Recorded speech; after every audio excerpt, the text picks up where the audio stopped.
আসসালামু আলাইকুম। সবাই কেমন আছেন? আশা করি সবাই অনেক ভালো আছেন। আপনাদের দোয়ায় আলহামদুলিল্লাহ আমিও ভালো আছি। তো আজকে আমি যাচ্ছি বিলে। কালকে জাল পেতেছিলাম, তো আজকে যাচ্ছি জাল থেকে মাছ খুলতে। আর এখনও চারপাশে অতটা সলক হয় নাই, এখনও অন্ধকার। আর আমি এইমাত্র ঘুম থেকে উঠলাম, আমি এখনও মুখটাও ধুইনি। তো সকাল সকাল চলে গেলাম বিলে মাছ খুলতে। আর আমি এখন প্রায় বিলের কাছাকাছি চলে আসছি, সামনেই হচ্ছে বিল। তো দেখুন চারিদিকে অন্ধকার, এখনো সলক হয় নাই। আর এটাই হচ্ছে আমাদের বিল। তো বিলের এক পাশ শুকিয়ে গেছে আর এক পাশ পানি আছে। আর মূলত এখন হচ্ছে বিলের পানি সব ছেড়ে দেওয়া হয়েছে। আর সামনে রাস্তাটা অনেক কাদা। তো এই পাশে হচ্ছে পানি আছে। তো এই পাশে ধান লাগানোর জন্য হচ্ছে পানিও প্রায় শুকিয়ে গেছে, কাছাকাছি অল্প কিছু পানি আছে। তো এর ভিতরে হচ্ছে আমরা জাল পাতি। আর বিলের রাস্তাটা একটু দেখুন, শুধু কাদা আর কাদা। বিলে চলে আসছি, এখন আমরা পানিতে নামবো। পানিতে নামতেছে অনেক পিছলা কোলে।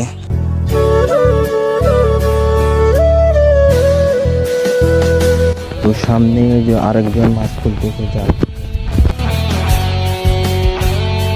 আর ইন্টারেস্টিং একটা ব্যাপার হচ্ছে বিলের শাপলা ফুল।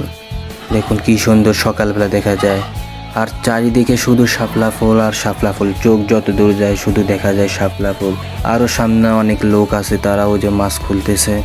আমিও আমার জালের কাছে চলে যাচ্ছি প্রায়। আর দেখুন শাপলা ফুলগুলা সকালে কত সুন্দর লাগে। শাপলা ফুলগুলা হচ্ছে রাতে ফোটে, সকালে রোদ বাড়ালে বুঝে যায়। এই মাছগুলাই হচ্ছে আমার জালে বেঁধেছিল। তো মাছগুলা খুলে ফেলেছি, গাবলায় রেখে দিয়েছি, জালটাও গাবলায় রেখেছি। তো আমার মাছ খোলা শেষ, আমি এখন হচ্ছে বাড়ি চলে যাব। তো দেখুন শাপলা ফুলগুলা কত সুন্দর। বাড়ি যাওয়ার পথেও আমিও কিছু শাপলা ফুল তুলেছি। তো শাপলা ফুলগুলা দেখতে অনেক সুন্দর লাগে সকালবেলা। আর দুপুরে রোদ বেরোয়, দিনে এগুলা বুঝে যায়, আবার রাতে ফোটে এই শাপলা ফুল। দেখতে ভালো সুন্দর লাগে, অনেক ভালো লাগে, মনটা জুড়িয়ে যায় শাপলা ফুলগুলা দেখতে। চারিদিকে শুধু শাপলা ফুলে সাদা হয়ে গেছে, দেখুন শাপলা ফুল ফুটেছে অনেক। শাপলা ফুলে বিল সাদা হয়ে গিয়েছে, চারিদিকে শুধু শাপলা ফুল আর শাপলা ফুল। তো একটা বিষয় আপনাদেরকে বলতে চাচ্ছি। তো বিষয়টা হচ্ছে আমি আপনাদেরকে চেয়েছিলাম যে জাল থেকে মাছ খুলবো, ওই ভিডিওটা দেখানোর জন্য।